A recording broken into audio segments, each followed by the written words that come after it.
22 pemain timnas Indonesia sudah tiba di Irak. Asisten Sintayong di tim pelatih timnas Indonesia, Nova Arianto, membeberkan kondisi pemain skuad Garuda julukan timnas Indonesia jelang melawan timnas Irak di kualifikasi Piala Dunia 2026. Disebut sudah ada 22 pemain yang bergabung ke pemusatan latihan TC di Irak jelang laga itu. Nova Arianto memastikan skuad Garuda dalam kondisi baik. Ya, timnas Indonesia sudah menggelar latihan di Irak sejak Senin tanggal 13 November tahun 2023 untuk melakoni laga babak kedua kualifikasi Piala Dunia 2026 zona Asia. Para pemain timnas Indonesia sendiri sejatinya sudah mulai berdatangan di Irak pada Minggu tanggal 12 November tahun 2023. Timnas Indonesia lebih cepat berada di sana untuk memaksimalkan waktu persiapan lebih dahulu. Hari ini, para pemain pun sudah mulai mendapat berbagai pola latihan dari tim pelatih. Nova mengatakan persiapan berjalan cukup baik dalam latihan perdana di Irak. Pasalnya, pemain-pemain yang sudah bergabung bersama tim tidak memiliki masalah apapun terkait kondisi fisiknya. Nova pun menyebut bahwa kini sudah ada 22 pemain yang gabung ke TC Timnas Indonesia di Irak. Sementara itu, 3 pemain lainnya akan tiba di Irak pada Selasa tanggal 14 November tahun 2023 pagi WIB.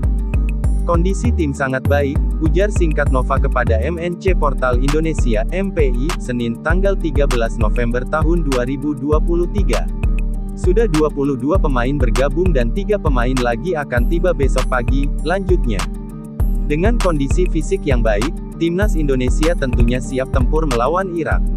Laga perdana grup F putaran kedua kualifikasi Piala Dunia 2026 itu sendiri akan digelar di Basra International Stadium, Basra, Kamis tanggal 16 November tahun 2023 malam WIB.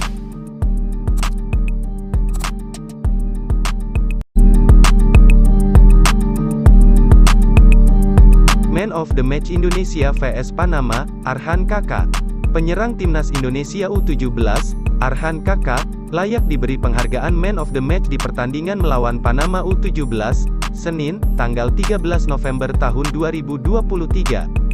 Timnas Indonesia U17 menghadapi Panama U17 di Matchday 2 Grup A Piala Dunia U17 2023 di Stadion Gelora Bung Tomo, Surabaya, Senin, tanggal 13 November tahun 2023, malam WIB. Awalnya skuad Garuda Muda lebih sering menunggu dan membiarkan lawan menekan. Setelah itu Indonesia membuka diri dan mereka mulai berani menyerang. Sayangnya Panama malah bisa mencetak gol lebih dahulu melalui Oldemar Castillo. Akan tetapi Indonesia U17 kemudian bisa mencetak gol balasan melalui Arhan Kaka. Pertandingan ini pun berakhir dengan skor sama kuat 1-1. Permainan timnas Indonesia U17 di laga ini lebih baik dari di laga pertama lawan Ekuador U17. Para pemain bermain lebih tenang dan lebih percaya diri melawan Panama U17. Beberapa pemain pun tampak tampil cukup solid, demikian juga beberapa pemain Panama. Namun yang penampilannya menonjol tentu saja adalah Arhan Kaka. Ia tak cuma sukses mencetak gol krusial yang membuat Indonesia U17 terhindar dari kekalahan. Kaka dengan jeli bisa menanduk bola umpan silang Welber Jardim dari flank kanan. Ia mengalahkan bek lawan yakni Martin Kruk yang lebih tinggi darinya. Dari catatan SofaScore, timnas Indonesia melepas 8 percobaan tembakan dan 4 diantaranya tepat ke sasaran. 2 tembakan tepat sasaran itu diantaranya dari aksi Arhan Kaka. 1 tembakannya dari sundulan berbuah gol, lalu ia sempat mendapat peluang mengancam gawang Panama U17 lagi dari tendangan dari dalam kotak penalti usai mendapat umpan terobosan dari tengah, sayang bola mengarah tepat ke kiper. Arhan Kaka tak cuma mencetak gol saja bagi timnas Indonesia U17, ia juga membuka ruang bagi rekannya untuk melepas tembakan. Jelang laga babak kedua berakhir, ia sempat membuka ruang bagi Hanif Ramadan untuk mencetak gol. Sayangnya bola sepakan Hanif mengarah tepat ke kiper.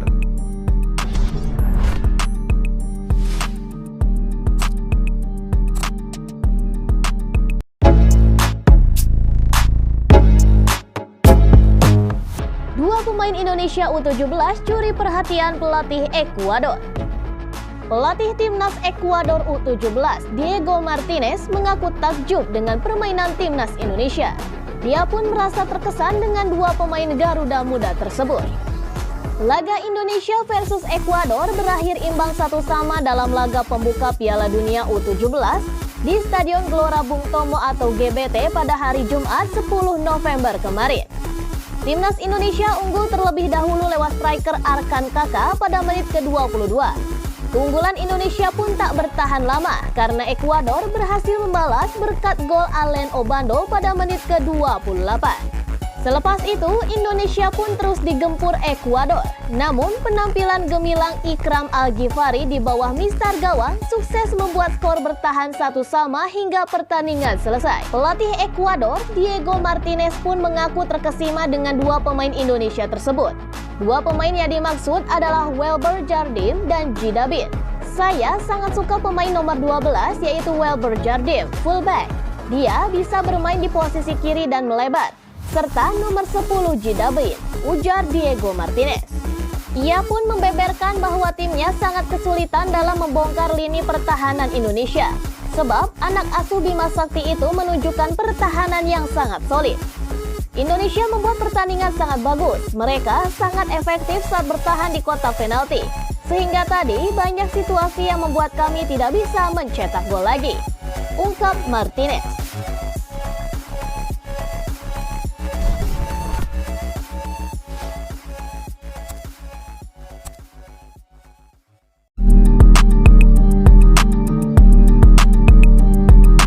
Bentuk rumput JIS jadi sorotan selama Piala Dunia U17 2023. Bentuk rumput Jakarta International Stadium dalam kurung JIS saat dijadikan arena pertandingan Piala Dunia U17 tahun 2023 jadi sorotan. Pasalnya rumput JIS dinilai makin buruk pasca direnovasi.